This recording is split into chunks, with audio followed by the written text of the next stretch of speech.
What's poppin', players? Welcome back to the Two Penny Gamescast, episode 247. I am your host, Tavin Bothel, here with my good friend and co-host. Say hello to the people, Connor Elliott. Hello. I am looking forward to a heavy dive in the news this week. There's not a lot of news. Ladies and gentlemen. Well, we'll get that. I mean, yeah, maybe we'll get there. Who knows?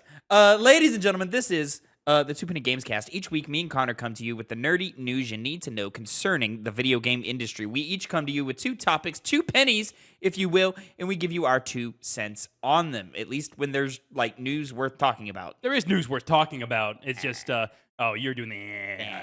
You know, there was massive changes. Not really. There were changes, though, to pricing of Nintendo accessories, and a confirmation that the Nintendo Switch is going to still be $450. I'm so tired of talking about. I'm already tired of talking about the Switch 2. Like, well, get used to it, buddy. I understand that that's a topic that's going to be bothering us for the next year, but it's so exhausting. Like, and I'm already tired of it, and it's 100% because it's tied to the politics of the world and the state of the United States and all this. But you don't get tired. I'm tired. Not on this, no. I can talk about that aspect is the opposite for me. Like, okay, meat to chew. But I get what you're saying. It's, not exactly a fun... Well, it's fun to be. But I guess as a general thing, it's not a fun... I would rather actually talk about the Switch 2, is the thing. And unfortunately, we can't get past this pricing thing. No. Like, I would love to be able to talk about Nintendo's first year, their lineup, what we could expect in the next 12 to 18 months of the Switch 2 and how exciting all of that is going to be. But because of this one thing about it, we can't talk about it at all. Well, I mean, like, what are you going to talk about? The fucking Mario Kart. Oh, hey, guys, guess what? Donkey Kong's in a game. There was a Mario Kart. There was a Mario Kart World Direct this week. That was. I just saw bits of that. It was all right. I don't think it really gave us any new information. It just kind of gave us what all the Nintendo Treehouse Live things have been giving us, and all the game previews have been giving us. But it's in a nice, like, condensed, concise package.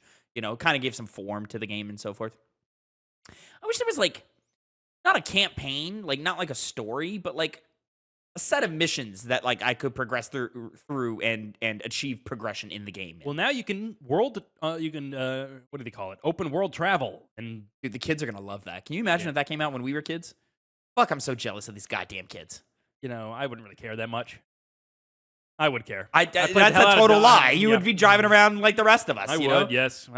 I did that with Double Dash. That's not a game where you would do that in. But yeah, imagine if you could, though.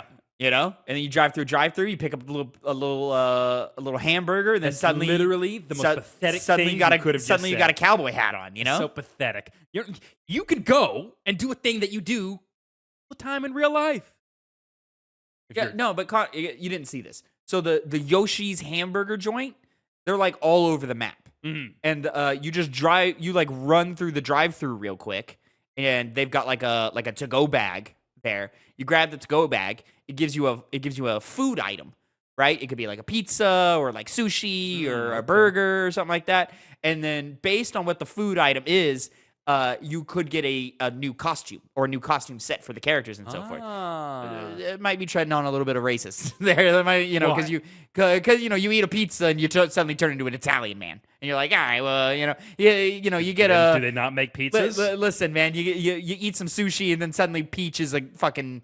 What do they call it? Geisha? Geisha, yeah. She's a geisha now. Or do Japanese people eat sushi? Well, sushi's Japanese, so yeah. But so I think you're being kind of a pansy right now. You're one step away from fried chicken, and suddenly you're like Whistle Dixoning. Tavin, that's ridiculous. That's ridiculous. There would never be a black person in a Nintendo game. Never would happen. Listen. When people were saying online a lot that the only black character in a Nintendo game is Donkey Kong, we were already in a serious place. You didn't hear that? You didn't hear that? That was the constant joke I heard. When people make fun. Hey, I didn't come up with it. That's. I mean, it's plainly not true. There's black people all over the Zelda games. But they're nobodies. They're just random people. They're NPCs or whatever, or like. The women in that game, the fucking the warrior women, aren't they all black? Ruda? Wow, aren't they black? They are not. Am I wrong? Isn't the queen of that? This guy. No, I'm being serious. Orange people. No, hold on. I'm being orange people. Are they orange? They're like, yeah, they're orange. No, I'm serious. They're like No, hold on. What? Is the queen of that area not a black woman? She is orange. Is she? What are they called? They have a big nose too, so they're black. Whoa, hold on. I didn't say that. Hold on. Racist. Connor, what are you saying? Connor, I've played 3 Zelda games. Get off my dick. Oh my god. Wait a minute. Like this is ridiculous, what guys. Tears of the We're here to talk about video games, not race. What issues. what are they called? Garuda? Isn't that the big yellow motherfuckers? No, because there's the males and then there's the women. No, there's like a group of like warrior women. Yeah, and they don't have men in their town. They're not called Garuda. They're not. Yeah. You're thinking of the roly-poly looking motherfuckers, right? But my point still stands. I wasn't talking about the roly-poly motherfuckers. No, my point. But these people are also orange, which is why I was confusing What's them. her name? I'm just typing Queen and see what happens. Yeah, I'm looking up Ganondorf's race. Queen Sonya. I mean, she kind of looks. Yeah, she's a little dark, like as dark skin as Nintendo gets. You know, Queen Sonya. That's not from the village. I don't know. Yeah, it's not from the village I'm talking about, but that's like the original Hyrulean princess. Yeah, they're Garuda. Garuda. Are they? Yeah, because they are the same. Because they don't live together. How do you spell because that? the Gerudo. How do you spell G-E-R. Oh, G-E-R. U-D-O. Yeah, because the whole thing was that the village is separate in Breath of the Wild and Tears of the Connor, Kingdom. that's a black woman. That's not. More Arabic than black. Still racist of you, you know? I mean, we're all black. Well, trace the lineage back far enough. You got to go on that technicality, huh? So when we say, where do you think black people come from, Connor? Africa. Yes. Yeah. So you said now us white people are black. Where do you think where do you think the Arabian people live, Connor? Yeah, in the Middle East, which is, you know. Of course, ladies and gentlemen, you can get this podcast every Tuesday, 8 a.m. Central Time, youtube.com/@2. Why are you going into the fucking I don't like you. Well, you were the one who just, you were saying it like they're all the same. So, where do you think that? Where is that? Every Tuesday, 8 a.m. Central Time, youtube.com/@2PennyGames and mainstream podcast services of your choice. Or you can watch us live over at twitch.tv/2PennyGames every Monday afternoon, where we record all of our podcasts live, including the Piggy Bank and eventually our 2 Penny Game Club, which is our monthly video game book club, where at the beginning of each month, we review a game of yore and rank it amongst the other games in that series. Coming up in just 2 weeks, ladies and gentlemen, funny, I was just talking about it. The Legend of Zelda Breath of the Wild, a game I infamously am not a fan of, has a review incoming. Incoming, indeed. Incoming. 2 weeks. You got 2 weeks to play yourself some Breath of the Wild. Connor, I'm like 6 to 8ish hours into it, maybe, and I'm about to fight my first beast. Yes. Where are you at? 0. Oh, you haven't touched Hours haven't touched a bit. Oh, that's crazy. You insinuate that. Oh, you don't touch the game. Connor, the game is 40 hours long. You got 2 weeks. Tavin, hold off. This is again, I expect you to fucking be putting out some videos this week. Oh, Tavin, of course. You're just like a pansy. You're like, oh, you're gonna beat the game. I'm the pansy. You're gonna beat the game. Oh, I'm gonna beat the game. And you know what? I'm gonna beat the game, and then I'm gonna talk about how much better it is than how you think it is. You know that's going to happen too. Listen, ladies and gentlemen, just make sure you follow us on twitch.tv/2PennyGames because we are on fire this week with clippable moments. So, join us in the chat and all of that. No, I should have dived into the comments of the last week or two because there were some good comments in there. So make sure, ladies and gentlemen, you drop your comments down below so that we can include an audience 2Penny. You know what? I did drop one in the Discord chat. Let me see if... Let me look about rereading that. And at the same time, while that's going on, we're not exactly following a rigid structure here today. So what's stopping us from going to the video and looking at the comments? Pretty amazing that you can do that on YouTube. I don't know what you're talking about, though. I didn't really see... There was this one comment... There's this one comment on our Ubisoft sells Assassin's Creed by De Bomb Voyage 2906. Nice Incredibles reference. Honestly, Rainbow Six is the last good game Ubisoft will probably ever make. If someone makes another tactical shooter that can, and then they went on to say that. Hold on, let me see if I can find the full quote. Oh, the short I did is doing pretty good. It did all right. Yeah, I did too. Well, yeah, I saw it too. Good job. Good work. Good work. I thought I could. Okay, here it is. The Bon Voyage 2906 says, honestly, Rainbow Six is like the last good game Ubisoft will probably ever make. If someone makes another tactical shooter that can rival R6, it might be cooked. That confuses me. Ubisoft has put out plenty of good games since the last Rainbow Six game. In fact, they've put out a bad Rainbow Six game. So I'm confused by that. Last year, Prince of Persia. Yes, the Lost Crown. Underrated games. One of the best Ubisoft games ever made, but nobody fucking played it, so you wouldn't know about that. And Assassin's Creed Odyssey, what I would say, as someone who hasn't really played all that many Assassin's Creed games, the best Assassin's Creed game. As someone who's played most of them, that's the best. It's so good, dude. It's so good. Why don't we ever get more games like that? You know what I'm saying? Because they did that, and it got boring after the first time they did it. Or the second time. Third, because they did Origins. Origins was good. Yeah, and Odyssey, they improved things. Odyssey's better. But much better. It wasn't, by that point, it was like, okay, we're done with this large scale. I just think my problem with Valhalla is they had like a dual narrative going on, and only one of those narratives was interesting. And also, it came out the same year as The Last of Us Part 2, and for whatever reason, I was playing them at the same time because they came out months apart. Oh, I was playing through it with my mom, and I was showing her The Last of Us Part 2. So I literally went from The Last of Us Part 2 to Assassin's Creed Valhalla. So like to have like this like super beautiful, really well acted, really well written, like masterpiece of a video game to Assassin's Creed Valhalla, which like is fun, but like not that, like it just turned me off and I went, this is not that great, you know? But mechanically it was cool. They had some interesting ideas in it. I just generally liked everything about Odyssey more. Yeah. I like the setting of Odyssey. That's what sold me. But and God, going to the Valhalla segments were so fucking boring. Valhalla segments? Yeah. So there's a point in the game. You're the assassin running around the world, just like Odyssey, right? Yeah. That part's Eivor is your name. That part's cool, right? That's a cool part. I like that. It's neat. I didn't love like the map in Valhalla that much because it was a little samey. Yeah. Whereas Odyssey was like very colorful and interesting. But overall, like the main Valhalla stuff was fine. It was good.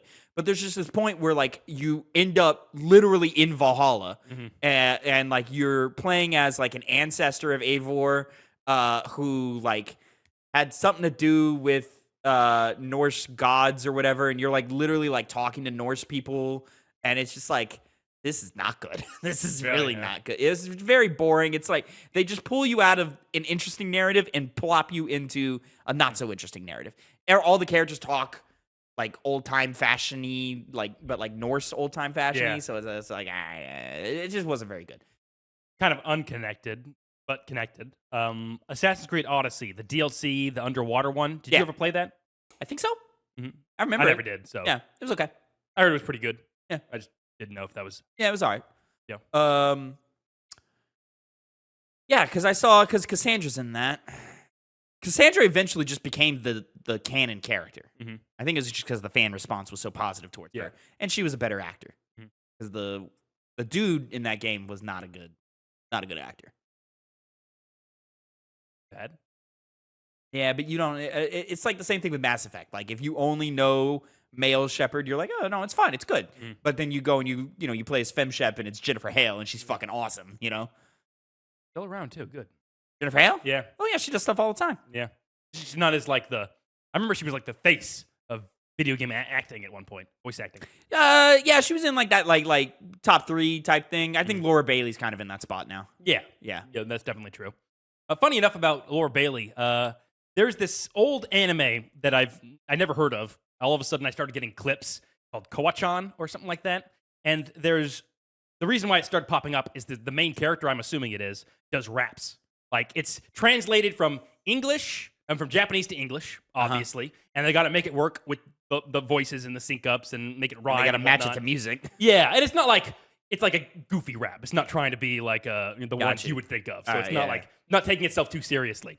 And something that like I listened to a couple of them because the performance was like really good, and I was like, damn, this is really entertaining. This actress is doing a lot with it. Now, I have this own viewpoint of mine that I Here we go. formed through like going to animes. This is only for anime, by the way. Brace yourself, ladies and gentlemen. Yeah. Where I go back and me and a friend went and looked at old anime and new anime, right? And when I say old anime, not even entirely old, like cut off, I would say like early 20s, early 2010s. But I formed the opinion of that acting in the anime space got worse, primarily because it blew up a lot more. And whereas before you had a lot more of this, it was a nicher space, and the voice actors in that space like kind of dominated it. You saw a lot of the same voice actors, and they were good at their performances. And now that you have a lot more, I feel like the quality at the same time has dropped because, again, There's less gatekeepers, is what you're saying? Or? Yeah, I guess so. I mean, I don't know why exactly, but obviously, I was going to these old anime to be like, okay, this sounds just better to me. And this was one of those cases where I was thinking that, and I was like, damn, she's doing like really good, because this is something that really could come across as cringy. It could come across as it was wonky, these rap segments. Yeah. And I was like, this voice actress is really good. Who is it? Yeah. Laura Bailey. Oh, Laura Bailey. 14 years old. And I was like, she was doing amazing. Jesus Christ, no wonder she's good. She was good at the gate. She was talented. She's my favorite. Yeah. I love her. Like I said, she made these raps that could have been horrible, really entertaining and charming. And she's been killing it ever since, apparently. But that was just a funny little like moment I had of just like, damn, voice actors are good. Yeah. Yeah. Sometimes. Yeah. Sometimes they're not. Like anything. Well, that's crazy. Sometimes you act bad. I remember the last time I heard a voice actor and I was like, oof, you are not doing this well. Like, are you trying to think of something? I mean, I guess there's like, I just named a couple with like some of the Assassin's Creed stuff, and I gotta ask, like, is it because, do you think the voice acting has downgraded because, like, is it just because you're just watching more new stuff and like old stuff you're only watching the good stuff? You know what I mean? That's possible. That's definitely possible, because there's still, of course, good anime in dub. Because we're gonna, unless it's like iconically bad, and this goes across all mediums of art or whatever, right? Unless it's like iconically bad, like if you're underwhelming to like poor or whatever, like you're gonna be forgotten to time. And the argument I would say against that is the way I found out is I didn't go to like the best anime. I went to a site which has a randomizer, and it just chooses something, whatever. And sometimes these things could be the weirdest, wackiest fucking things, and even ones that were the way you spend your free time is insane. This was a long while ago, and it was like I was hanging out with a friend, and we had that conversation, and we were like, let's put it to the test. Let's actually, because we had that same opinion already, but it's like, that's our perspective growing up on those anime. Sure. And then, these new ones aren't so good. Not back in my day. But the randomizer, even with not good quality anime, the voice acting was still like a lot of effort put into it comparative to now, where there's tons of good voice actors. And even in animes that overall don't have good ones, but there's also chunks of people like just. Well, my next question is like, if they're producing more anime series now than ever before, there can only be so many greats. That's you know what I'm saying? That is true. But this even extends to some of the big like anime, like the high budget, high quality ones. But again, that does still make sense that at the when you look at it from a broader perspective, it could be just the ones that stick in your mind are the high quality shows, and so you filter out all of the ones that would have bad voice acting in it from those old days. But that's just my perspective on it. Because it's weird, because I only say it for that specifically because video games have never had that problem, regardless of whether they're being adapted from a Japanese video game or a fucking Russian video game or whatever. Voice acting just was more consistently good in the video game space, or at least the same consistent level of quality. Why do you think Nintendo never really like dove deep into voice acting? I think it's because they make the cheaper games, and I don't know if they make the cheaper games. No, I mean they're not just like tell me, like Legend of Zelda is expensive, but comparative to like everything else in that space at the moment, like the other big AAA games, because Nintendo always has that AAA space. Yeah, they're always in that AAA space, but it's never the same level as a lot of Western studios. But yeah, I don't know, because they've clearly kind of shifted away from that now. They're doing more voice acting. Legend of Zelda, for example. Link's still quiet, but Zelda started talking. Other characters had voices as well. Yeah, I guess. I just found it weird because, we're playing Breath of the Wild for the Game Club. You got 2 weeks to play it, everybody. And, you get to the Zora Kingdom. Zoras? Yep. Yeah, you get to the Zora Kingdom, and the prince there is a big character in that thing.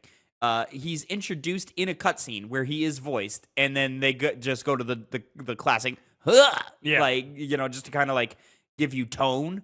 And then it's just text boxes for the rest of it. So I as I was playing, I was like, why the fuck did they have this big introductory cutscene with a voiced line, and then he doesn't have a voice? It could be because nobody seems to really care. Like, no one says, this Legends of Zelda game doesn't have voice acting still. People were just like, yeah, that's how Legends of Zelda plays. You have text bubbles. And Sure. they leaned a bit into that direction, but they were like, why do we need to spend time on... Did Tears of the Kingdom have more voice lines or about the same? I feel like it had to have. Like, my experience is it did. Because Tears of the Kingdom is more narrative focused than Breath of the Wild. Yeah.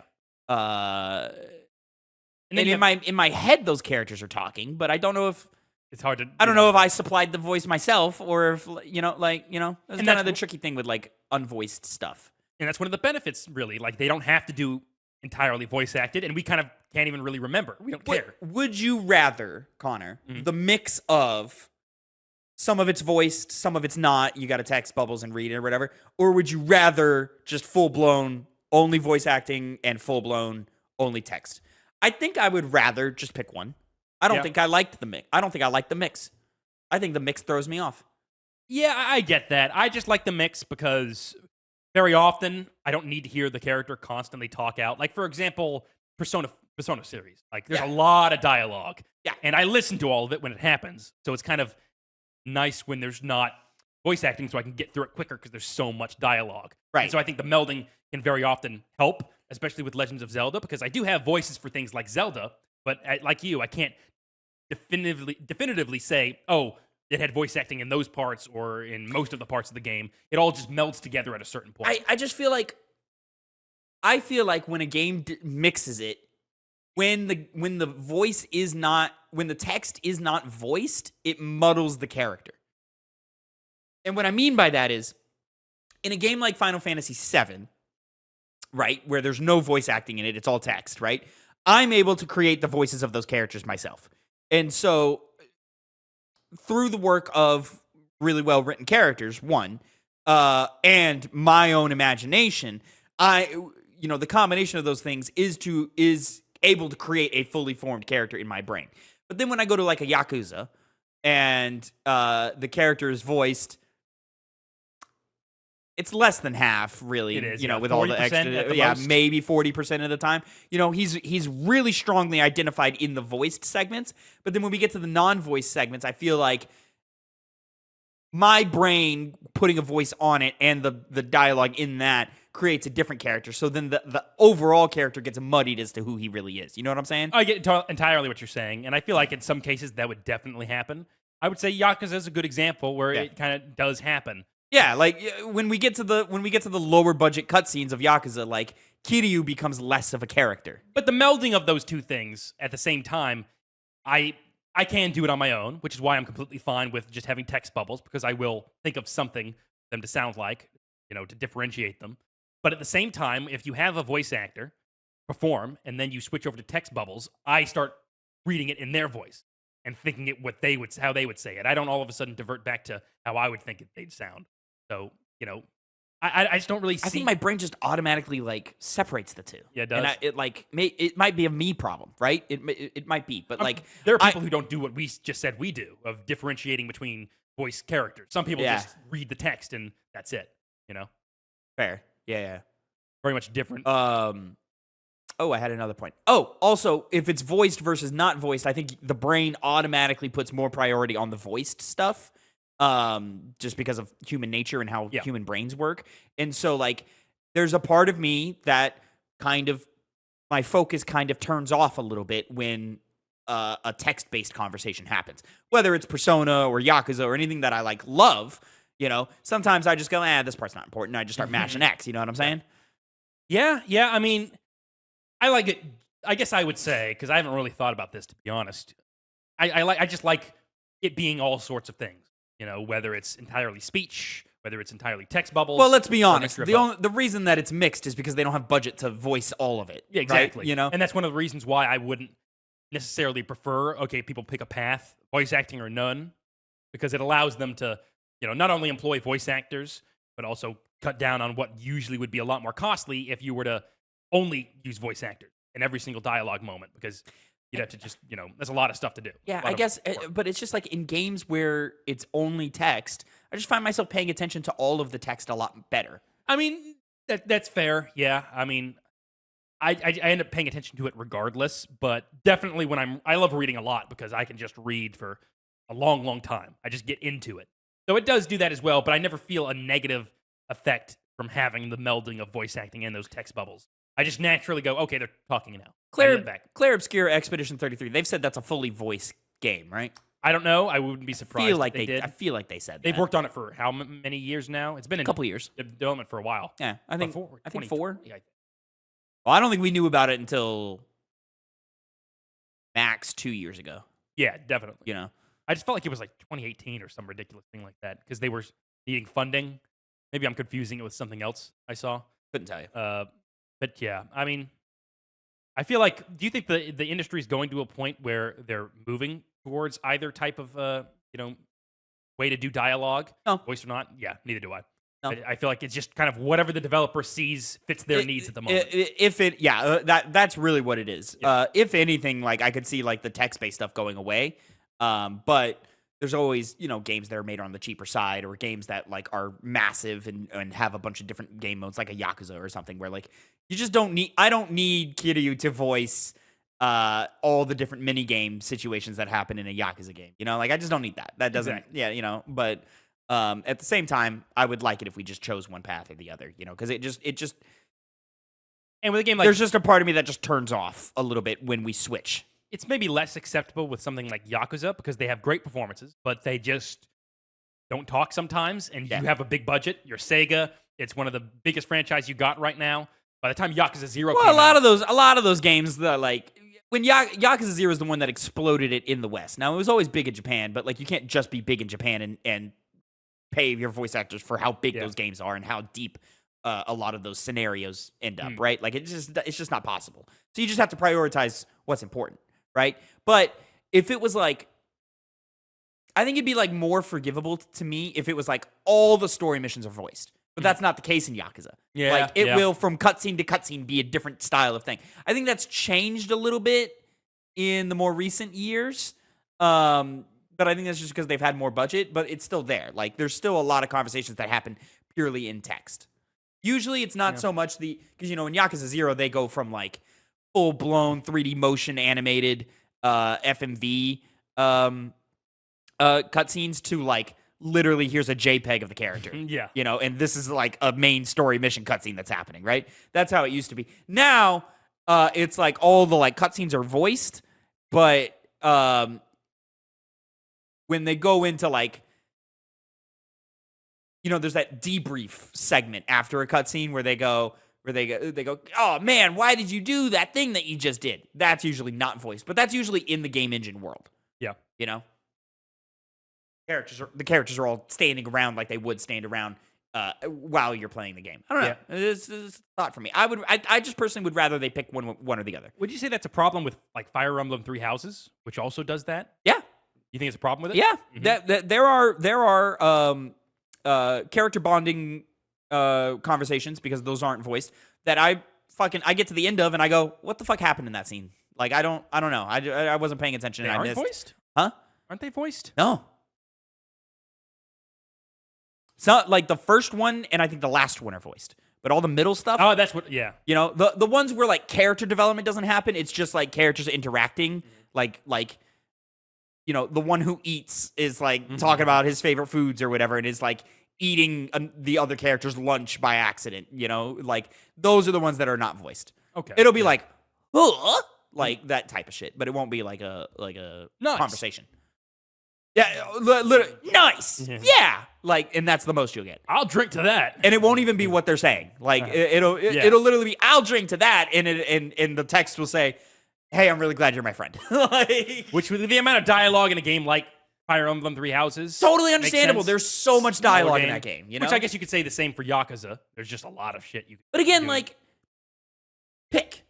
Or reserve the voice acting for important things. I understand you have the budget to keep going and do more, but then doing more confuses me. Yeah. You know what I'm saying? Definitely a me problem, though. Yeah, like I was saying before, everyone kind of, I think, interprets this thing very differently, Sure. which is why you don't see a lot of like coalescing of these groups of people who are like, everything should be voiced. No, it should be in text bubbles. Why can't we have both? You know, there's. I mean, I'm fine with the text bubbles. I'm fine with voice acting. Like, I'm cool with either way. It's just when you mix them, to me, I go, ugh. Like, you know? Yeah, that's fair. Like,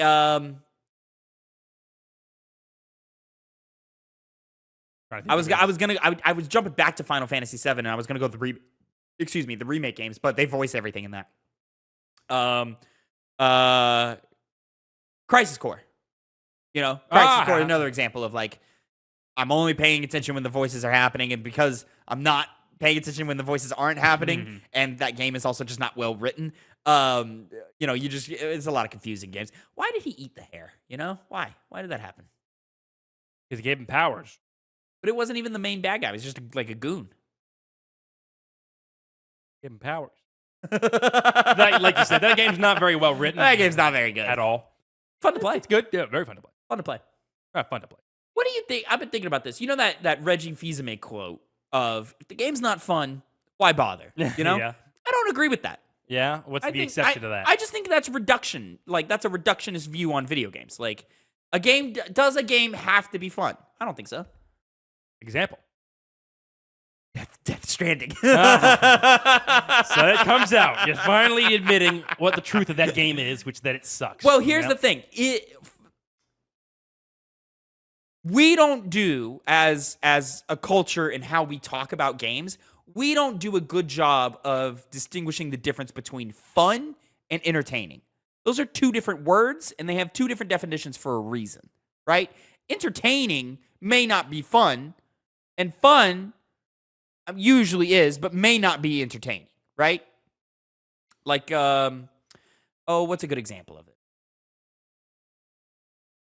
I guess, like, my example would be, like, if you play a game for too long, like, the game is still fun. You're still having fun with the game, but you get bored with the fun. You know what I'm saying? Not really, because those are, like, definitionally the exact same. And word-wise, they're the exact same. They're just, like, one's a more... So I'll use expressive way to say Borderlands as the example for me. Okay. Borderlands is fun and entertaining for probably about the first 20 hours. And then after that 20-hour mark, I just get kind of bored with the gameplay loop. It stops becoming entertaining. Entertaining is when I am engaged with it. I'm into it. I'm wanting to keep going, to progress, well, right? I think but like, even though I know the game loop is fun, I know the gameplay is fun, it's just eventually like I just become disengaged with it. Well, I still wouldn't differentiate between fun and entertaining. I would differentiate between fun and engaging. Like, see, I think engaging and entertaining are closer tied together than fun is to either of those two. Yeah, I just can't seem to get my head around that, just because, like, for example... But you understand how something can be entertaining, but it's not fun. Not really, because those words, like, entertaining just seems like a more expressive way to say fun, rather than an entirely different word. My backing is the dictionary I just looked up. Right. Well, The Last of Us is not necessarily fun, but it's entertaining.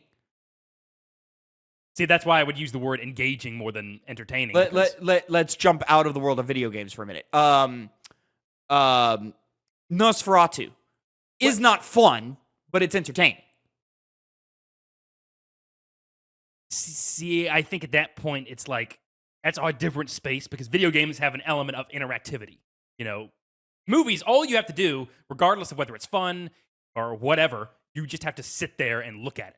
And you can engage with it and think about it while you're going. Be like, okay, what's this character's motivation? And what are the themes of this? And where's a twist going? Is there a twist that's being angled here? Versus fun, you're just like watching it and just enjoying the immediate thing you're getting on screen. And you're like Marvel movies, for example. They're not engaging, but they're fun.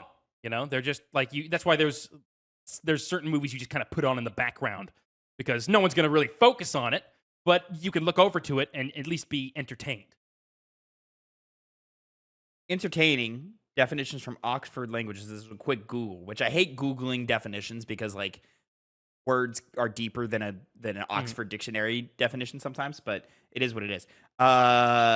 Providing amusement or enjoyment. Entertain, provide someone with amusement or enjoyment. Receive someone as a blah, blah, blah, blah. Give attention or consideration to. I guess that's it. And that's my thing with like engaging is like it's something you're giving your attention to, right? So like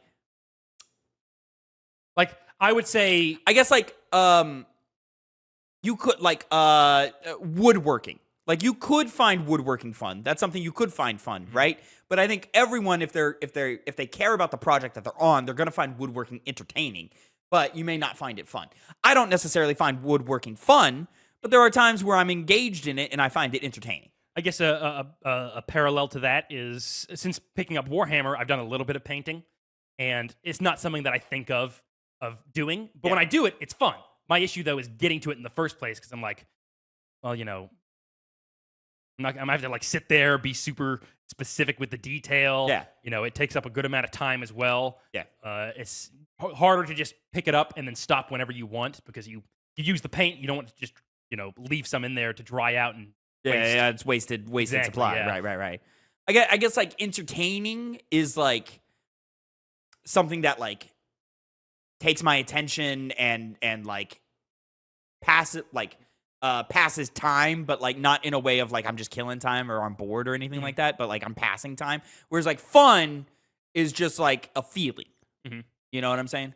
I mean, I still just can't get my head around that, especially because, again, to go to my own experiences, going to journalism school and then writing things, you don't want to just use the word fun over and over and over again. And so words like entertaining, amusing, those things become things just you can like use to freshen up the language.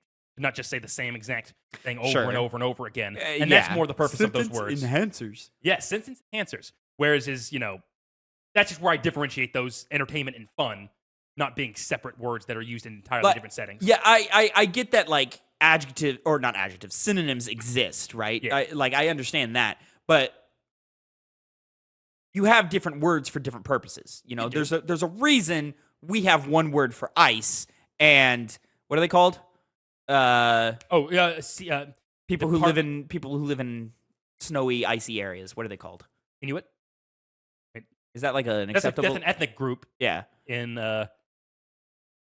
I don't know. If you're thinking Eskimos, that is not the. That's not what I was thinking. That's not what I was thinking. Inuit people have like 30 words for ice and we have one. You know what I mean? Yeah. Like that. There's a reason they developed 30 different words for these things, and we developed one word, right? I think entertainment and fun are two different words for a reason. What else besides ice do Inuit people know? Something like that. Maybe some trees. They see a lot of stuff. No? Yeah, I guess those areas defrost and don't stay frozen all the time. I mean, they probably like when ice gets sloshy and it's not, it's different word for ice. There's a different word, like whereas we just apply an adjective to it. Yeah. I mean, that's where languages get very different. Yeah. I had an original point. Language sucks. It's fun. But back to my original inquiry. I don't think video games need to be fun. Yeah, that was the original point. I think some of the best games of all time are not fun. That's where it comes into play, where I think that definitively makes a game not one of the best of all time if it can't be both. Because nothing's really stopping you from being both. I mean, like Last of Us Part 2, for example. Yeah. It's engaging. It is the entire way through. Yeah. I'm not hot on it like other people are for reasons, but it's not because some people might say, well, the writing's bad, it sucks. No, the writing's very good. Inarticulate or confusing, whatever people would criticize that for. But my original point is lost on me. But it's like, well, that gameplay can be fun. Yeah, that's the thing. It's fun, but the way the game is structured makes it to a point where in context of the game, it's not fun. But there's a reason in the remaster they added the whatever the fucking mode is that they have where you're just playing the roguelite mode that they added in the Last of Us Part 2 remaster. Remember this? You don't remember this? No. They added a roguelite mode where you can play as different characters. They have different abilities and gear and equipment and stuff. I never heard of this. Yeah, before. it's pretty cool. People like it from what I hear. Yeah, they added like a whole mode. I feel like I would see the characters being controlled, like the different characters being controlled. Yeah, so like you can play. I think they just recently added 2 more characters. I think they added like Bill or something really? from part 1. Yeah. So yeah, like you can play as like Ellie or Abby or Joel. I think Tommy's playable or something. Definitely plays Tommy. Yeah. Yeah, something like that, right? And then they all have different loadouts and stuff like that. So like that gameplay is fun. But in the context of the actual narrative and story, it's not so much fun. I mean, it's fun in moments, fighting. I think fighting the Rat King was fun, personally. Yes, yeah, that was. But like at the same time, like Silent Hill 2, I don't think that game is fun. Mm-hmm. But I think it's great. I think it's one of the greatest survival horror games of all time. I think that's actually a very good comparison to Last of Us Part 2, where at a certain point I'm like, okay, the gameplay's worn itself out. Right, but Silent Hill 2 never had that for me. Mm-hmm. Like, there was never a point where I thought Silent Hill 2 gameplay was fun. Mm-hmm. Yeah, I see. But it's still awesome. You should still play it if you haven't played it. Mm-hmm. There are people who like they don't like horror games at all because they don't find it fun. I don't necessarily find it fun either, but it's entertaining. Like to be scared is entertaining to me. Yeah, And then again, that's also very, as you just kind of mentioned, subjective. Some people just don't. They just get the fear and none of the enjoyment out of that fear. It's and to tie it back to my Last of Us point, because I remembered the gameplay was structured in a way where it became not fun. I like the basic raw gameplay of Last of Us, but I vividly remember at that point, very few gameplay segments jump out to me because most of it's just like monotonous, same exact kind of like scenarios over and over and over again for 20-hour periods in between those narrative beats. Whereas, and this goes back into my my main criticism, which is length. Whereas Last of Us, the first one, you never get to that point. Sure. It would have happened eventually. Even as much as I, am more engaged. It happened in part 2. Yeah. As much as I'm more engaged with like Joel and Ellie and their dynamic, the gameplay had a big part in me liking that game more, just because it never had a drop off. Do you think it's because in part 2 they reset you mechanically? Do you think that might be part of it? Not even really, because with Abby's part, that's where the game has like a boost of being fun again. Because part of what I say makes Last of Us 1 fun, right, is it's the melding of gameplay and story. Because Ellie and Joel, they're constantly riffing, they're constantly saying something, or they're constantly having problems or improving their relationship. They're pushing this relationship forward at all times, And a lot of that doesn't happen in Last of Us Part 2, because a lot of times it's Ellie being alone. Even Abby goes alone a lot, but even then, Abby was more based around having a companion in the form of Lev. Yeah, and that was interesting, and he was a new character. They weren't as interesting as Joel, but it was something new, and it was someone to talk to and riff on. Ellie, when Abby's parts even allow you to reflect on Joel's parts. Mm-hmm, yeah. Because Abby's story in part 2 reflects Joel's story in part 1. So it allows you to sort of look back and go, oh, this is like, it gives you another insight into how Joel was feeling, and because you saw Abby's darkness, you didn't see Joel's darkness. No, you just hear about it. You hear about it, right? And you put it together. Oh man, you were a piece of shit, right? I think Joel goes way further than Abby ever did, but like he was a bandit, huh? He was a bandit. Oh yeah. He killed innocent people, right? And like Abby kind of didn't kill innocent people, like for the most part.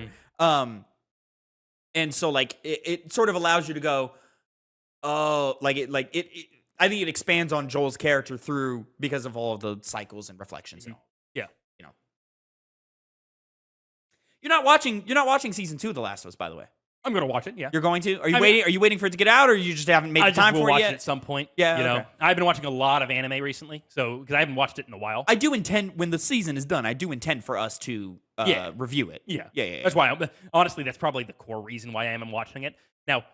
As I've said before, I'm kind of lower on Last of Us Part 2 than I think a lot of other people in this kind of space, certainly more than you. Do you think it being an adaptation maybe allowed? Because you remind me of your feelings on season 1. I believe season 1 is like right there with the game. Oh, definitively, I would say not. I found the relationship between Joel and Ellie very surface level comparative to... Because it's just basing entirely off of what made Last of Us 1 good, but without the parts in between, with those gameplay segments. Oh, but they added so many great scenes. With like Bill, yeah, but that's like... No, they added like a lot of different scenes between Joel and Ellie that weren't in the game. See, just like none of them like stuck with me. Like it was a game that I watched. It was a good show. I think you've forgotten. You might, I'm not going to say you need to go back because it's, you do what you do with what you will with your time, but Yeah, I mean, I guess this gets to a broader conversation of why I think video games as a storytelling medium makes overall, to me, better characters than things like film and television. It's the interactivity of playing gameplay that's combined, especially in the case of Last of Us, with dialogue, with character progression and story. And so it's not just with TV shows. At a certain point, they're my least favorite form of entertainment media. Oh, really? Definitively, because at some point I'm just like, I'm having to spend 8 hours watching this, really almost sometimes dragged out Yeah. plot. I don't necessarily disagree with you. TV is like not. I don't love TV. Yeah, and film would have the same problem if they weren't just like 2 hours long. Yeah, or they're just more focused. Exactly. Yeah. And without that in The Last of Us TV show 1, the relationship with Ellie and Joel wasn't bad. It was just forgettable. It didn't have an element in which I was like, this is something that is different from all of the other ones I've seen before, because that's a very basic depiction. Even Last of Us doesn't really deny that. The grown man with the child. Oh, Last of Us is generic as shit. Yeah, but it's the way it rolls it out, and I think a lot of that has to do with the video game and with how I just mentioned how we say that, but generic's not necessarily a bad thing. It's not, no, because you could play around with it. Yeah, it's just you've seen it before. But that's kind of the issue with the TV show. Is it just kind of like I've seen this format in TV shows, movies all the time. What's this doing different? And I would say nothing really, except for the end of like Joel doing what he does.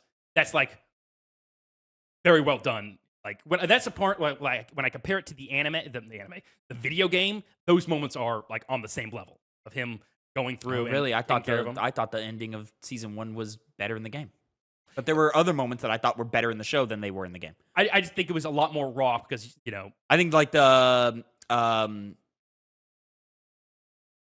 trying to remember exactly. Like, I don't know. It changed from moment to moment. Some moments I liked better in the game. Some moments I liked better in the show. You know, Bill being one of them, of course. Bill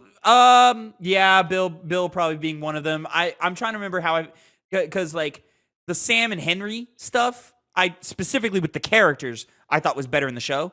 But the scenario that they were in was better in the game. Definitely. You know what I'm saying? I think led to the characters more. And it was just like, here, this parallel to Joel and Ellie.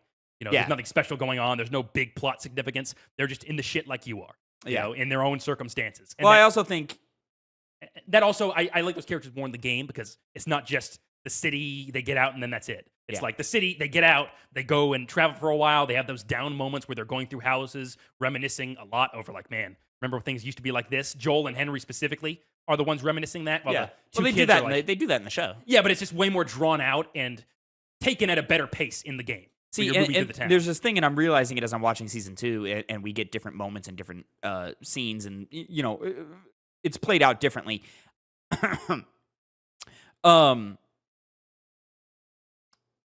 There's something about being live action that rounds out the character a little bit more, and I think it's because there's less hands on it. With animation, there's a lot more hands on things, and especially with like motion capture and all that thing. Like, it's the smaller details that only a human being can naturally do. That you can do it in animation, but it's just harder to replicate. Yeah. There's moments where Pedro Pascal, and this is props to him as an actor because he really is fucking phenomenal. As an actor. But there's moments where his tone will do something that his face like juxtaposes that creates humor.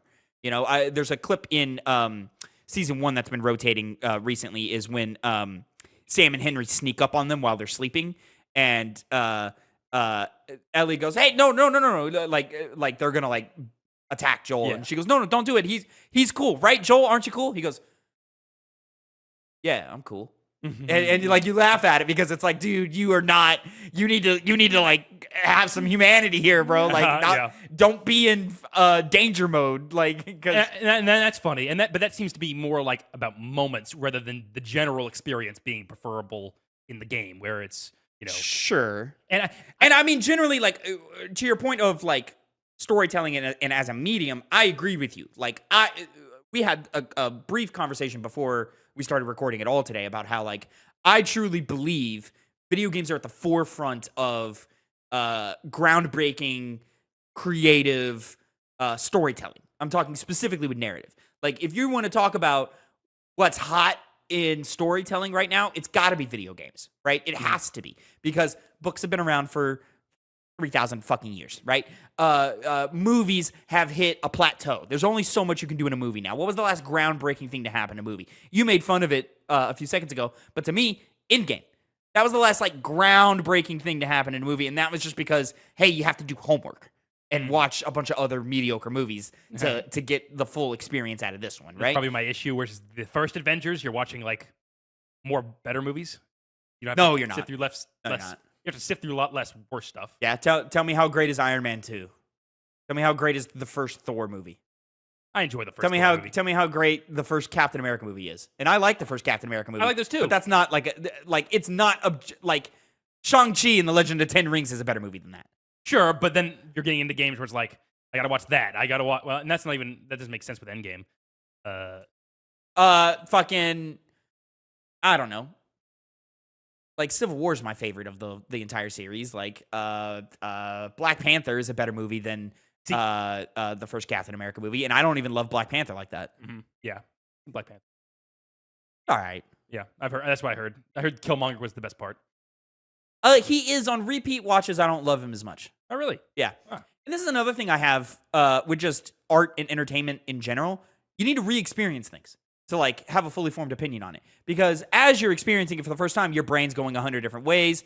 Surprises or twists and turns might like catch you off guard and might put you in a good or bad mood, depending on that. I think when you know what something is and then go back and reevaluate it again, that's when you can actually gauge quality. I have this idea in my head that we do for the Game Club, which is our monthly video game book club where we play games of yore and then review and rank them amongst other games in the series. Sometimes they're games that we've played 100 times, like how I've played Snake Eater 100 times, right? And sometimes they're games that we've played for the first time, like Banjo-Kazooie, right?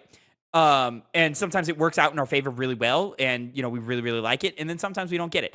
I've been thinking about going back and replaying going back and replaying Arcane's Prey, because if you've watched the review, I didn't like it the first time, but I've been thinking about going, oh, maybe I need to try again. Because there was quality in the game. It just didn't speak to me at the time. Maybe I was going in with expectations of it being more like Dishonored, and it didn't meet those expectations. I don't think that's what happened. Yeah. But, there's a chance of that because typically my expectations don't have an effect on my experience. I can go in expecting one thing, get something else out of it, and usually it doesn't affect how I gauge the quality of that thing personally. I do think the replayability. I get your point. It is a valid point. I feel like that becomes a lot less. I think the thing that benefits from that the least is honestly video games. Mainly because I so disagree. In certain circumstances, I should specify. Like for example, mainly it has to do with length again. Because playing Breath of the Wild, for example. Yeah. Right. I played that a ton of it. This second time I'm going to play it, I am definitively not going to like it as much as the first time because I'm not uncovering new things. Elden Ring's very much similar. I booted up another playthrough. I was, not really noticing anything I didn't already from the first time, but all I was left with was, the big sense of exploration is gone. Like one of the whole aspects of the game, you can't replicate that again, because you know what to expect.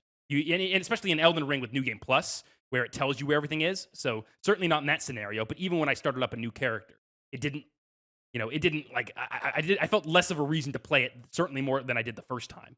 And because a lot of that's because I know I'm going to have to spend hours upon hours. Compare that to something like a movie where, it's a 2-hour experience. It's not taking away from you. And usually those ones are there's more things that are jam-packed in it because you have to fit a lot of stuff in 2 hours. So there's a lot more to appreciate. Whereas in video games, I feel like it's far more easy to analyze all of the elements from a more objective position without having to replay it twice. There's benefits to it. There's certainly benefits. And I've experienced that on the Game Club. But you're just not going to be able to get as detailed the first time. I'm not going to be able to fully understand gameplay mechanics in their entirety if they're actually that complex. And being able to gauge, when the animation cues like this and the sword swings over here and the hitboxes are this way and it does X percentage of damage to me, like XYZ. I had a better time my second time through The Witcher 3 than I did my first time. And I loved it the first time. But I had a better time the second time through. Really? Because I was able to understand its mechanics more. Understand why brewing potions and oils and coding and prepping for a hunt is beneficial in those ways. I was able to experiment with gameplay mechanics in a way that I didn't my first time through because the game generally kind of lends itself to just mashing square, right? And I was able to pick up on subtleties of the different character stories and character arcs that I didn't get the first time through, or I picked up on details that foreshadowed events later on that I didn't get the first time through. Like my point to you being, if the second time around you find yourself substantially enjoying yourself less to the point like you might drop it a whole letter grade, then my argument would be it never deserved to be up there in the first place. Mm-hmm. I think it depends very much on the game. Once again, you're talking about, whereas is something like Last of Us, a very basic narrative-driven game. Yeah. There's subtleties to read into with characters, maybe notice details of what they said that infer, things beyond what they show you. Like, for example, Joel being a bandit. Guarantee you, some people just didn't catch that. They didn't catch that, right? And going back, you might go, oh, shit, that's what it is. Breath of the Wild, for example. I would like to, maybe not a good example because I haven't fully replayed it yet to compare elements of what got worse. But Elden Ring, I'll go back to that one. Because exploration is about exploring.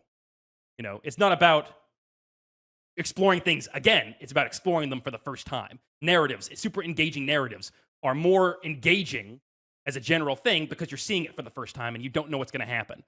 Last of Us, I picked up on those subtleties, but I kind of didn't pay as much attention to the main plot. Actually, that's not true. I didn't really pick up on any subtleties. I got it right the first time. Yeah, but you're a genius, Connor. You get it all. You get it all the first time through.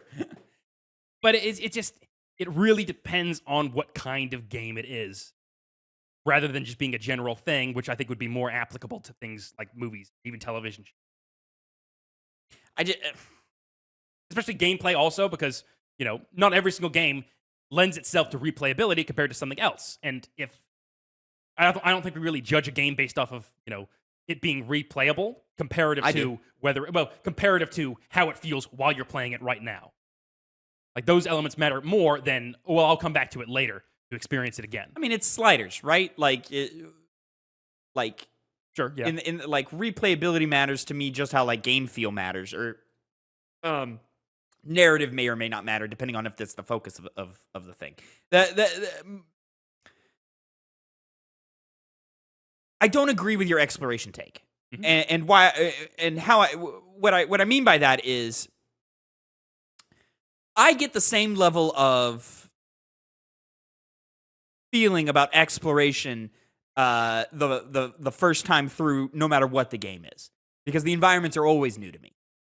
So like if it's Final Fantasy VII Remake, which is a very linear game, and when it does shoot off, it's usually to an empty corridor with like some boxes that have nothing in them, right? Like, that's the same to me as my first time through Elden Ring. The thing about it is the second time through, I know there's nothing down that hallway. I'm not going down there, right? Yeah. Whereas in Elden Ring, I'm like, oh, I know what's around that bend. There's a mini boss around there. If I go around the corner and into the cave, there's a boss there. And I'm going to go fight that boss because I had a good time the first time, or I struggled the first time, and now I understand the game better, so I'm going to have fun experimenting with a different tactic this time to fight it better. You know what I'm saying? And those things are beneficial, but then that's why I separate it, things like replaying gameplay experiences versus something like exploration. I definitively set that aside because it's not something in which typically you're never going to get the same level of enjoyment in that aspect of the game compared to the first time you played it. Like, for example, Indiana Jones. That game, it's got fun adventure. It's fun to know where you're going to go next. I see myself not enjoying that even half as much as I did the first time playing it through, not knowing where it's going to go. But wouldn't that just tell you that gameplay in that game is not good? I mean, it's still like fine. But that's something that I can tell you already from the get-go, that gameplay isn't one of the strongest suits of it. More like combat isn't the most strongest suits.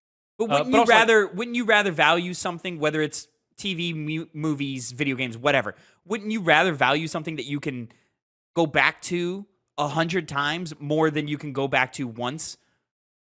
I think it depends on the game. Like, for example, Metal Gear Solid 3. Yeah. Tons of replayability. 100%. With how you can mess around with the game yeah. system. I fully understand that's a value of the game inherently. I have no desire to go back and do it. I think of playing other games. I think of replaying games that have just like different routes I can take in terms of like how the narrative will play out and what choices my characters make. Those things. See, I think that's less entertaining. Yeah, see, that's what I like exploring and saying, okay, what's what are the other avenues I could have gone down? Baldur's Gate 3, for example, I'm not going to make the same decisions again. And that game lends itself to where there's so many different decisions. I'm a dude. Every time I replay Mass Effect, for the most part, I do it. I've played Mass Effect so many times that like I've switched it up. Yeah. Usually, like I might switch up like a romance partner if there's like multiple romances and there's multiple characters that I like. I might switch that up. But like in terms of like, are you gonna save the world or damn it? I'm gonna probably save it every time. You know, like that's me. You know what I'm saying? Yeah. If I am curious, I'll go online and look up a cutscene or whatever. Like Final Fantasy VII Rebirth. Every time I play that game, there's no chance in hell that I'm going on a date with anybody but Tifa. I'm just gonna do that. I've seen the other scenes. The other scenes are great. Some of them are even better. That scene in my head is canon Tifa. That's what I'm gonna do every single time I play it. Canon though. Yeah, fuck off. I know. That's basically my opinion as well. It's the one with the most fucking budget behind it. They fucking shot off fireworks behind them as they have the money shot kicks. Yep. Like clearly they spent the most time on that scene. But the other scenes are great too. They're just friends though. They're just friends though. They're just friends. You know, they're just friends. And if they don't spend the night under the high wind and just fuck in the grass, fucking moonlight illuminating. We know the artists exist that can do it. Do it. Don't be pussies, Square Enix. Don't be pussies. No, you can break new ground, even more than Baldur's Gate 3 did. I want her to like shove her fingers in her mouth and call him a good boy. Did I say in her mouth? In his mouth. Yeah, you did. In his mouth. I want her to shove it in his. Now we know what Tavin wants. For himself. No. Why are you putting it on me? It has nothing to do with me. That's not the first thing I would go to, That's my thing is like, we had a conversation a little bit in the group chat. I don't always imagine things to be about me. Like, it's not about me. This goes beyond being about me or them. It matters about specifically wanting someone to put their fingers down your throat. He deserves it. He deserves to be called a good boy. He wants to be called a good boy. The good boy aspect, I can get. Like, yeah, that's something men would like. Cloud wants to be a good boy. Specifically saying that, well, she would also stick her finger down your mouth. Like, of course you would. Like, who's pleasing? Like, I guess that's pleasing. Like, it could be pleasing for her. I don't think Tifa could be pleasing for both of them. Why not? Good, it just depends on them. Yeah. What were we talking about? Replayability and whether how much value that has. I will. My original point far before that, while we were talking about the Last of Us show, you asked me because I said, yeah, I don't think the first season is as good as the video game. Without having seen it, obviously the second season, I'm almost 100% confident it's going to be better than the narrative of Last of Us Part 2. Reason is, first of all, there's no long segments of gameplay segments happening over and over and over and over and over again. It's just narrative. And one of the issues is that it doesn't have enough dialogue, the second game. What I mean by that is Dina, right? It introduces you and Ellie, and it's like, okay, here's their dynamic. They have a cutesy relationship. Did you explore that first open world segment at all? Yeah. But it's like, that's the thing. They don't shut the fuck up. That's the thing. That's it, and then she goes away for basically most of the She does go away, yeah. She goes home and she's sick for the rest of the game, yeah. I find that annoying, too. Steven comes in, nothing character. Who? Is his name Steven? Jesse? Jesse. That's his name. The Asian dude? Yeah. Yeah, it's Jesse. I disagree. He's not a nothing character. No, that's the thing. He definitely was. No, he definitely wasn't. No. When I first saw him, it's like, okay, he's gone. He's like, you interacted with him. There was some strife between him and Dina. Kind of just plopped me in the middle of that. Oh, now we're leaving. Okay, bye. Never seeing that guy again. But then he popped back in. I was like, oh yeah, you're here. Fuck. Especially because they surprised us by doing the whole. That's a you problem. What? This whole okay, we're moving away from a character we're never going to see. Well, because there's nothing done with him. It was like he was dropped in. He had a little bit with Dina, a new character who also doesn't have a lot of work done yet. Like we had just been introduced to her, and they have But Jesse had plenty of moments where he was witty and poking fun at Ellie and kind of joking and jabbing. You saw the friendship and it felt natural and real. Yeah, and I especially saw that when he comes back in the game, and then I'm like, okay, they're actually doing more with him, and he's a good character. He's not just a throwaway character that they're going to cast to the side. Like, for example, Tommy's wife. She's important. She's in the game. She's relevant. Fuck. But then she also goes away, and she's, never in the game. Same thing with Tommy. He's not there. But it's still a good character. For her function, yeah. So a character's only good if you have a lot of screen time with them? No, she's good for her function, but, my issue comparative with Last of Us 1, for example, is you have a core, strong, dynamic relationship between Joel and Ellie. Yeah. And the times that Bill, not so much. He's interesting when he comes in. But the isolation is a point to Ellie's character. It is. And how companionship brings Abby back from that depth. And that's why you like that relationship better than everything that happens with Ellie, is because that's not fun. And that stuff, that's why I'm saying I would like that depicted more in a television show where it's entirely focused on that and not filling itself with tons of gameplay that gets kind of repetitive after a certain point. Right. And drags itself out. I mean, I could be wrong, but I don't think they're going to make Dina pregnant in the show. You don't think so? I don't think so. They could, but, wow. You don't want the kid at the end. You like having the baby. I don't know. Well, there's 3 seasons, possibly. That's why I'm saying. Well, they've been greenlit for a season 3. So we're getting a season 3. I mean, like, there's going to be, part 2 Oh, yeah. is going to be split up into 3 seasons. Oh, Like maybe. We'll see. But even so, it's like a lot more time just spent solely on these characters. You're just working with them. You know? It's not just bits and pieces that you can say, oh, yeah, that's nice. Because they're well written. But are they memorable? Are they the ones you think about? Like, man, I remember Jesse. Fuck. And I don't really do that because there was barely anything to really latch on to make me think of him in that way, whereas other characters, did.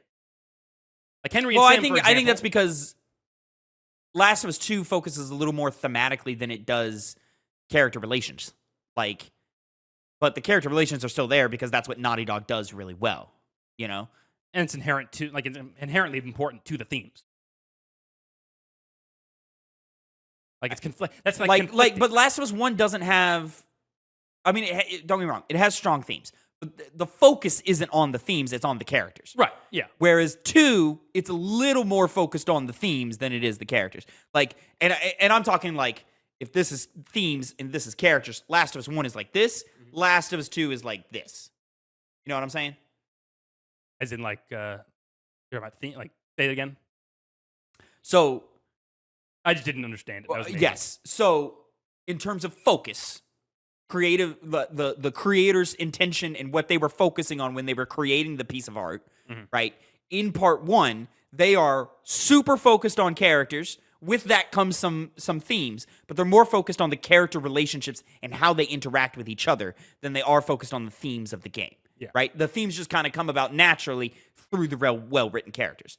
Now, in part 2, they put a lot more emphasis and focus on themes, which does bring down the character focus because there's only so much focus you can put on when you're making something, right? We skated right past the black people in Nintendo games conversation to get to this conversation. Yeah. You know what I'm saying? And so because there's more, they put more focus on themes, but because their natural talent is still on character relationships, it's both high, it's just the gap is way smaller. Even though themes is higher this time around. You know what I'm saying? Yeah, I get it. Okay, I see what you're saying. And then for my visual representation, quality where it tips over into good is down here. That's what threw me off was the visual, the Oh, you didn't know where quality was. Yeah, I was like, no, more, I was just like, did this represent themes and this would represent narrative? That was my first issue. Okay, yeah. I get what you're saying, and the themes work. They do. But it ends up a more boring experience.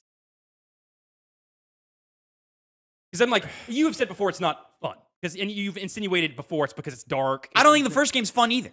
You see, that's where I disagree. I do find it fun.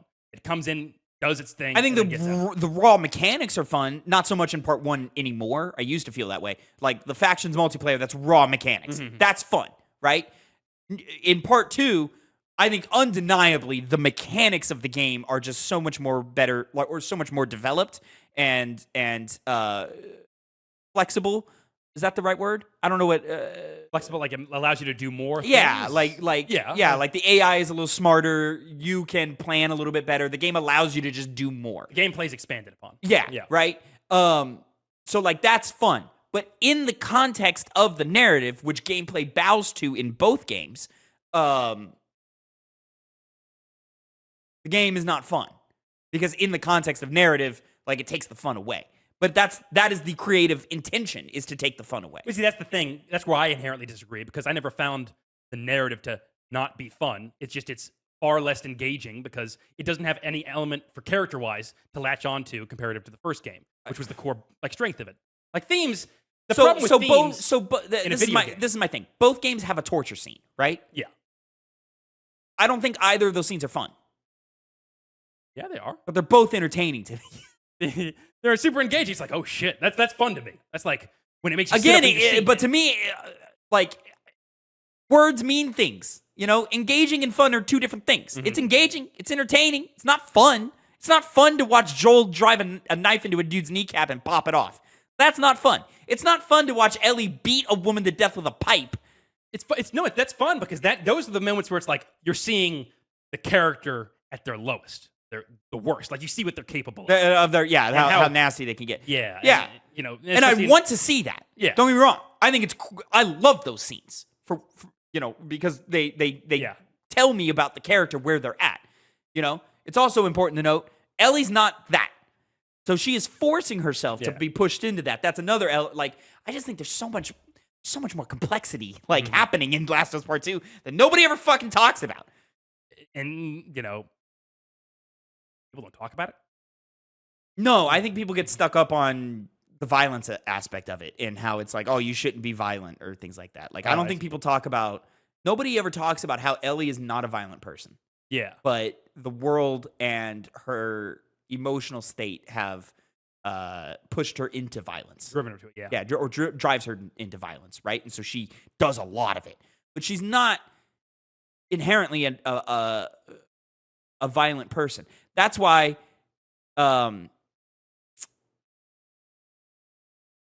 there's moments where she shows empathy and mercy and doesn't, because she's not Joel. She's not Joel. The Asian girl playing on the PS Vita, right? Joel would have just fucking stabbed her and moved on. Ellie tries to get through without killing her, and then homegirl pulls a knife and she stabs her. Yeah. Right? Something like that. That's something like that. Happens, yeah. Joel would not have let Abby go at the end. No, wouldn't have. Right? But that's not who Ellie is, and that's why Ellie lets her go at the end. Yeah. And it's also like the influence of characters like Dina. Dina is also a very loving person, and cares about people. Dina would have never done this violent shit, and that's why she's there, is to keep Ellie at her core, Ellie. If Dina's not in that game, Ellie goes further and crazier, which is something crazy to say because she goes really fucking far in that game. But you know what I'm saying? I get what you're saying, yeah. And that's more complex and interesting, and that's why I love discussing art, is because there are these layers and varieties and the what ifs of them and this, that, and the third versus, oh, I'm so tired of them telling me to not kill people. I know not to kill people. Not what the game is saying. Yeah. It's not you're missing out on it, Probably a source of why a lot of people have issue with the writing inherently. They don't like the forcing of that notion, though I never really feel like it. I never shoved it down your throat, really. Like, it's blatant. Right? Yeah, it's the main theme. Yeah. It's the main, the cycles of violence and all things.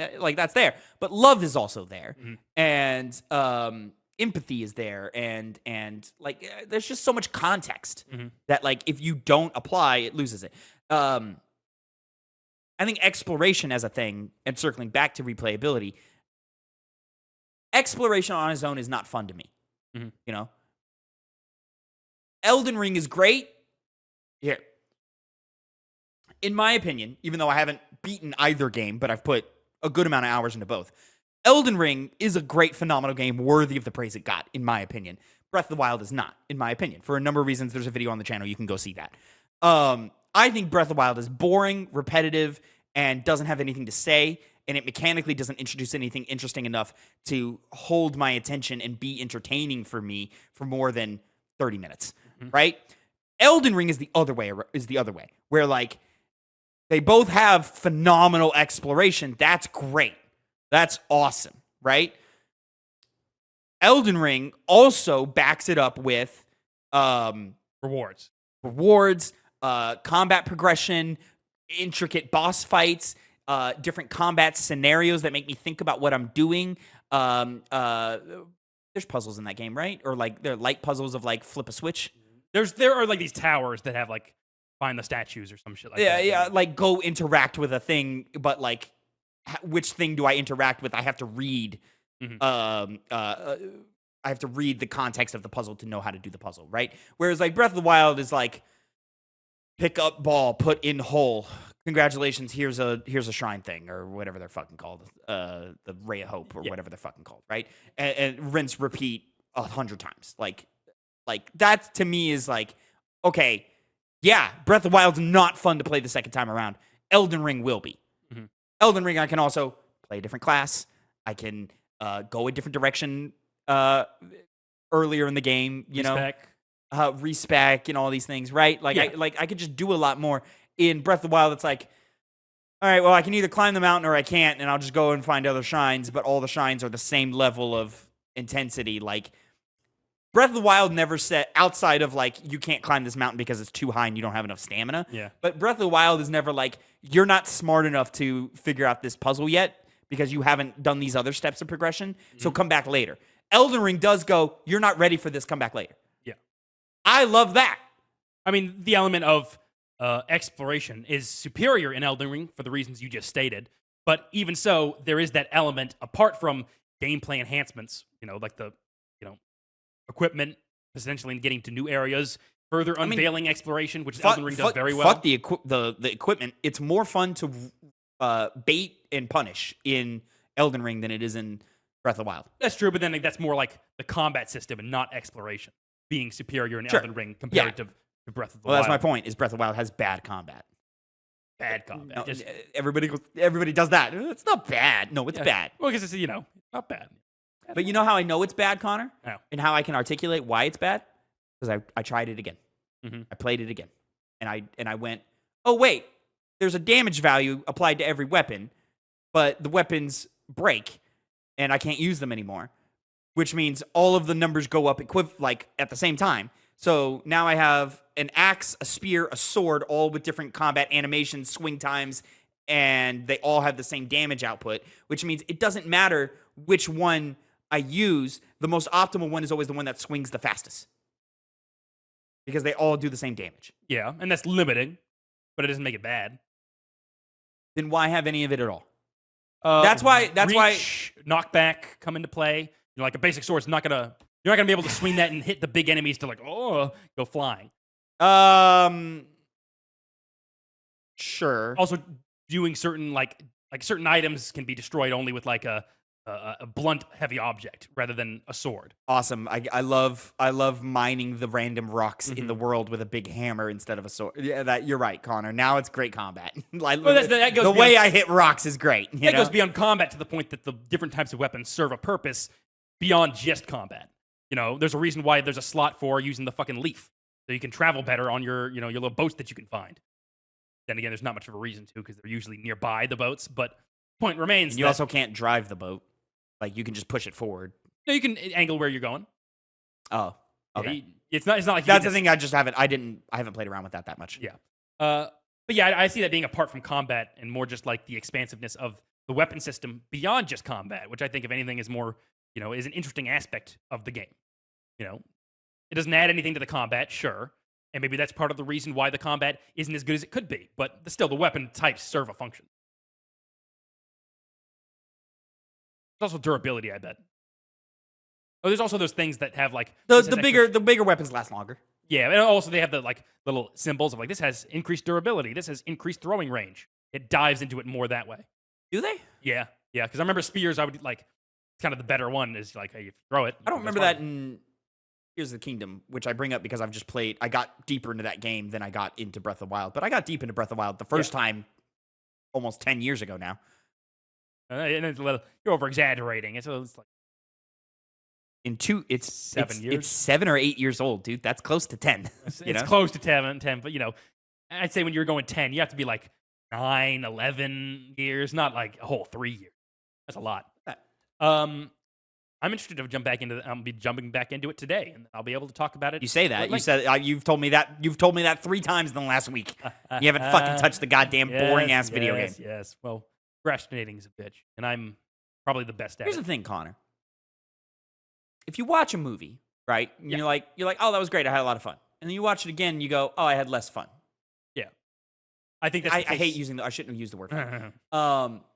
If you watch a movie and you go, oh, that was great, and then you rewatch it and you go, oh, that was just good. Yeah. Does that not mean that the movie was always just good and it just caught you on a good day? I wouldn't say that necessarily, because plot and not knowing what the plot goes a lot to enjoying things. Like, for example, if I'm watching some movie of like, okay, I know what, like, especially if you're talking like horror or mystery, it takes an entire element that is only as scary as it is because you watched it the first time. It's not an element that gets better with time. You're valuing plot more than anything else. In what you just said to me. What? My example, Mad Max Fury Road. Yeah. Not much of a plot going on in that movie. That's not why you watch the movie. No. You watched it for the visual spectacle, right?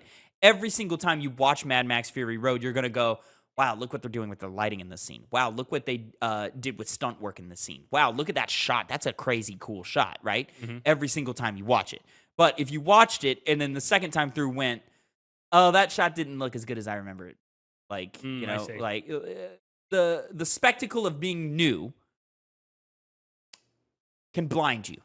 Yeah. To true quality, you know? By that same notion, though, repetition can dull it because it takes out the enjoyment of finding something for the first time. Like, I get what you're saying, but it seems like there's a lot of pros and cons to it, and it especially matters on what you're talking about, what like movie you're specifically talking about. Like, for example, sure, yeah. Come and See is a war film. It's incredibly dark, incredibly like it's amazing, like it's a masterpiece of a war film in general. But it's really, really hard to get through. Because it's heavy. Yes, very, very heavy stuff. Yeah, and so you know. Are you going to be able to enjoy it on the second much playthrough? No, because it's not really something that lends itself to seeing it again because the first time it's trying to make you feel like shit, right? Well, like, I'm not saying, like, back to back. Like, I'm not saying roll credits and then immediately do the thing again. But I am saying, like, I watched a movie or I played a game 1, 2, 3 years, however long ago. I could go for that experience again. Yeah. You know? And if time is buffered between the two things... Like, of course, like, if it's, like, within a week I watch the same movie twice, or within a month I play the video game twice, you know, of course the second time around it's not going to be as entertaining or fun or whatever word you want to use as it was the first time because it's shiny and new, right? But, like, time dulls memory. Yeah. So, like, but if you know what's going to happen anyway and you know the full scope of the piece of art, going through the second time, if it still grips you, then I think that's a higher bar of quality than something that doesn't grip you. It doesn't matter if the first time, if there's two pieces of art, and piece A impressed me more than piece B the first time, but on the second time, piece A was at the same level or even below piece B the second time. Does that not mean piece B was always better than the first one? Even though I enjoyed it more the first time? You know what I'm saying? I get what you're saying. I still would dive into the like genre matters a lot in that regard. I don't think genre matters at all. Not comedy. Nope. Not horror. Nope. I mean, those elements are made to scare you, to make you laugh, and those are always going to be less felt if you remember them happening. You mentioned time dulls your memory. That's one of those situations in which, maybe going back and you can have that fresh experience again, but also still admire elements that you would have missed the first time. So what is a true sign of quality? One joke that makes you laugh once and then never again, or one joke that makes you laugh every time you hear it? Well, that depends on the very specific kind of joke, though. Most jokes are not made for repetition in mind. Comedy's hard because comedy's ultra one time subjective. Yes, that it's as well. Ultra subjective because it's based on life experience. Yes, and everybody's life experience is different. But I mean, I think for the most part, everybody understands what a good captured shot is in a movie. There's rules developed of your like rule of three or like color theory or things like that to like enhance your shot and make it better. And I think everybody for the most part generally agrees on that. Now you can find it less. It can speak more or less to your own personal taste all you want. You know what I'm saying? But like in the same sense of like, I could play Snake Eater every day of my life and be fine. Like I would have fun with that, right? I can't play Fire Emblem every day of my life and be fine, you know? But that doesn't mean Fire Emblem is a lesser quality game because of my personal taste, That's where fun comes in. Fun is subjective. I guess entertainment is subjective too. I don't know. Uh-huh. But I don't think quality is as subjective as we like to think it is. Quality in art is as subjective as we like to think it is. I think fun, entertainment is subjective, but quality I don't think is. Yeah, sure. When you press square and a character swings a sword, you can feel the difference of when it feels good or feels bad, right? Resident Evil 5 shooting doesn't feel as good as Doom shooting. It just doesn't. But you may or may not have more fun with Resident Evil 5, just depending on, whatever factors you want. Maybe you like the third-person shooting more than first-person. Maybe because it's a co-op game, you have more fun because you're playing with a buddy or whatever. But in execution, they didn't do as well as the other guys did. Yeah. That's my thing about it. I mean, art is, as they say, subjective. It's kind of hard to... In ways, but a good, you can tell the difference between an artist who's worked 10,000 hours and one who's worked 100 hours. To a degree. You can visually see it. Going back into film, there's tons of films that only were recognized for being good after 20 years passed by, 10 years. And yet that the quality never changed. It was just people's perceptions were what mattered, not the art itself. Yeah, which is why I don't think subjectivity is as important as people like to say it is. Because greatness will always be greatness. Your personal feelings on a thing are different than the execution of a thing, Yeah. If I build a chair and a trained carpenter builds the same chair, it doesn't matter if you think my chair looks better right now. It doesn't matter until you actually sit in it and keep sitting in it for 10 hours, Then you'll be able to tell the difference. It doesn't matter if you thought the first 10 minutes were great or not, It doesn't matter if when you got up and got back into the chair, mine collapsed, That's the difference, Art is the same way. Hitler was a bad artist. We know he was a bad artist. But there's people who like his art. Wasn't the issue more just the content of it was just basic, not interesting? Sometimes. No, but he was bad at general scale. He lines are crooked, it was supposed to be a realistic painting of a building. Yeah. But the windows were askew and clearly misaligned and there would be doors that clearly would lead to nowhere because of how architecture works. Your brain would just look at it and go, that door doesn't go anywhere. What the fuck is it doing there? It would be that type of shit. Okay. I always hear the point of he didn't do faces well. And that was the core of it. He was just he could not execute upon his vision. Yeah. Not like Breath of the Wild. Executed upon its vision perfectly. Would it? Because the second time around they did so much better. Perfect is a strong word. Ladies and gentlemen, do you want to try and squeeze this in? I know you're passionate we're about fine it. now. Yeah, we can yap. I don't know if you know this, Connor. We can yap. Ladies and gentlemen, that is going to be your episode of the Two Penny Gamescast. Make sure you like, subscribe, drop a comment down below of how you felt about all the topics we talked about today. And remember, you can get this show every Tuesday, 8 a.m. Central Time, youtube.com/@TwoPennyGames, and mainstream podcast services of your choice. Until next time, have a great time. And Connor, say goodbye to the people. Goodbye.